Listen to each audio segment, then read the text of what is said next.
પાડી છે, તો ચૂંટણી લડવાની ના પાડી છે ભીખાજી ઠાકોરે, સાબરકાંઠાના ઉમેદવાર, સાબરકાંઠા બીજેપીના ઉમેદવાર છે. કારણ કે પહેલા વડોદરાથી આ પ્રકારના સમાચાર આવ્યા અને બાદમાં હવે સાબરકાંઠાથી પણ આ પ્રકારની વિગતો સામે આવી રહી છે.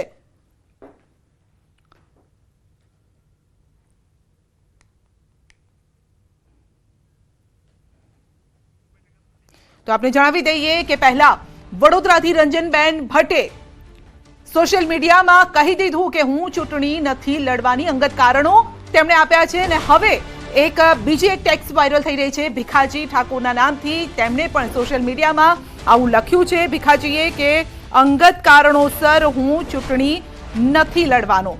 સવાલ એ છે કે આ શું થઈ રહ્યું છે? જોકે ત્યારબાદ આ પ્રકાર જે ટેક્સ જે છે, પહેલા એવી વાત સામે આવી હતી કે સોશિયલ મીડિયા એટલે કે ફેસબુકના માધ્યમથી તેમણે આ વાત વહેતી કરી છે, પરંતુ હવે તેમનું જે ટેક્સ્ટ લખી હતી હવે તેમના અકાઉન્ટ પર તે જોવા નથી મળી રહી. ત્યારે તર્ક વિતર્ક થઈ રહ્યા છે. વધુ અપડેટ મેળવીશું સંવાદદાતા હાર્દિક પાસેથી. હાર્દિક આપણી સાથે જોડાઈ ગયા છે અને હાર્દિક પાસેથી જ વધુ અપડેટ આપણે મેળવવાનો પ્રયત્ન કરીએ. જી, સાબરકાંઠામાં શું ચાલી રહ્યું છે? વડોદરામાં તો ભૂકંપ જેવી સ્થિતિ આવી ગઈ છે. રંજનબેને ના પાડી કે હું નથી ચૂંટણી લડવાની.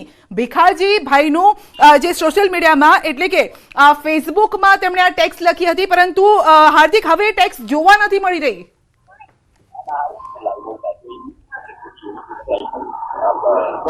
ચોક્કસથી જે પ્રકારે સાબરકાંઠા લોકસભા બેઠક ઉપર જેમ વડોદરામાં થયું એમ વડોદરાવાળી જે સાબરકાંઠામાં જોવા મળી રહી છે, ખાસ કરીને સંધ્યા.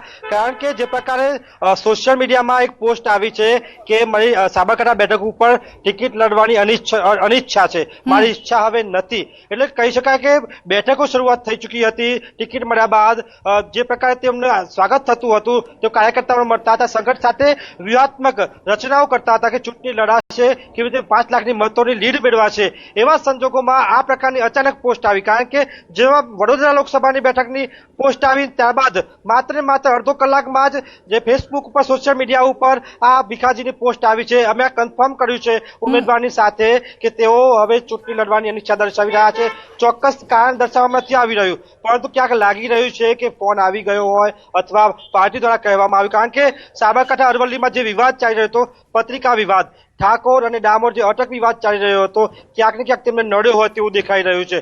કારણ કે જે પ્રકારે ભારતીય જનતા પાર્ટીમાં નવો ચીલો પડ્યો છે કે ટિકિટ મળ્યા બાદ હવે પોતાનું નામ પરત લઈ રહ્યા છે, અનિચ્છા દર્શાવી રહ્યા છે. આ પ્રકારનો ચીલો ભારતીય જનતા પાર્ટીમાં પ્રથમવાર જોવા મળી રહ્યો છે સંધ્યા. એટલે કે હવે સાબરકાંઠાનું આપણને લિસ્ટમાં નામ આવી ચૂક્યું છે વડોદરા બાદ. એટલે કે હાલ તો સાબરકાંઠા અરવલ્લીમાં ભારતીય જનતા પાર્ટીમાં એક ભૂકંપ જેવી પરિસ્થિતિનું નિર્માણ થયું છે. કારણ કે સાબરકાંઠાના તમામ તાલુકાઓમાં તેઓ પ્રવાસ કરી ચૂક્યા હતા, સંગઠન સાથે મળી ચૂક્યા હતા.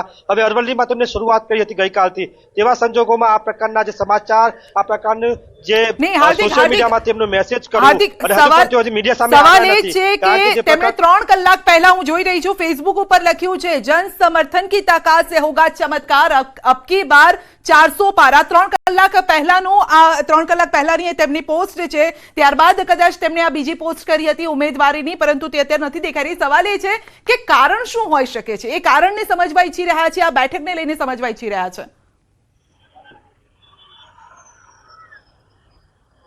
ચોક્કસથી સંધ્યા, જે પ્રકારે આપણે કહ્યું કે પોસ્ટ નહોતી, જ્યારે રંજનબેન ભટ્ટનું જ્યારે નામ આવ્યું કે તેઓ અનિચ્છા દર્શાવી રહ્યા છે, ત્યારબાદ અમે સંપર્ક કર્યો હતો ભીખાજીનો અને ભીખાજી ઠાકોરે જણાવ્યું હતું કે હજુ કોઈ પણ પ્રકારનો ફોન, કારણ કે જે પ્રકારની સ્થિતિ હતી, પરંતુ 35 મિનિટ પહેલા તેમની આ પોસ્ટ આવી છે સોશિયલ મીડિયા ઉપર.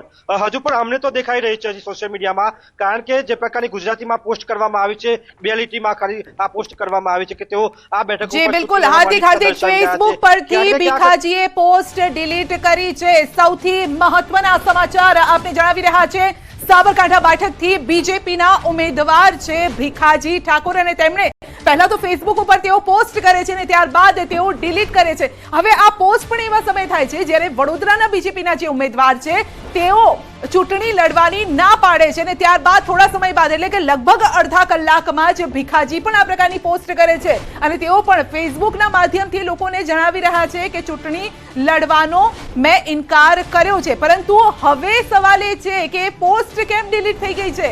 પોસ્ટ અત્યારે ફેસબુક પર નથી દેખાઈ રહી. ભીખાજી ઠાકોરનું જે સોશિયલ અકાઉન્ટ છે, સોશિયલ મીડિયા પર જે અકાઉન્ટ છે તેના પર ભીખાજીની આ પોસ્ટ જોવા નથી મળી રહી, તો તેની પાછળના કારણો કયા હોઈ શકે છે? હાર્દિક આપણી સાથે જોડાયેલા છે. જી હાર્દિક, શા માટે આ પોસ્ટ ડિલીટ કરી હોઈ શકે છે? શું લાગી રહ્યું છે? એક જ દિવસે આ બે મોટા સમાચાર.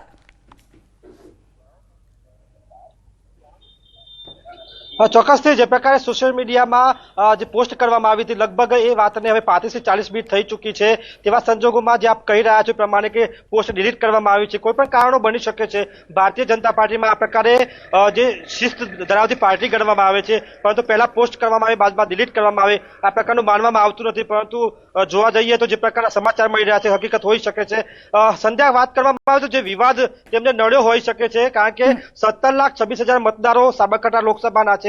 તેવા સંજોગોમાં જે પ્રકારની ઠાકોર સમાજની સૌથી વધુ વસ્તી છે અને ત્યારબાદ આદિવાસી સમાજની વસ્તી થાય છે, તેવા સંજોગોમાં ડાકોર અને ડામોર આ અટકના કારણે તેમનો વિવાદ સહન કરવાનો આવ્યો છે. કારણ કે જે પ્રકારે પત્રિકા કાંડ વચ્ચે આવ્યું હતું કે કોઈક દ્વારા પત્રિકાઓ ફેરવવામાં આવી છે, તેમની સામે નારાજગી ઉભી થાય, તેમનો વિરોધ થાય તેવો પ્રયાસ કરવામાં આવ્યો છે. એટલે કે શિસ્ત ધરાવતી પાર્ટીમાં, ભારતીય જનતા પાર્ટીમાં આ પ્રકારનો વિવાદ જે ટિકિટ વાંચો છે તેમના દ્વારા કરવામાં આવ્યો હોવાનો પણ આક્ષેપ કરવામાં આવ્યો છે. ખૂબ ગંભીર મામલો સાબરકાંઠા અરવલ્લીમાં છે, કારણ કે જો ટિકિટ કપાઈ છે અથવા જો પોસ્ટ ડિલીટ કરે છે તો આ તમામ પ્રકારના વિવાદમાં માત્ર ને માત્ર ભારતીય જનતા પાર્ટીના સંગઠનમાં ક્યાંક ને ક્યાંક અંદરખાને ક્યાંક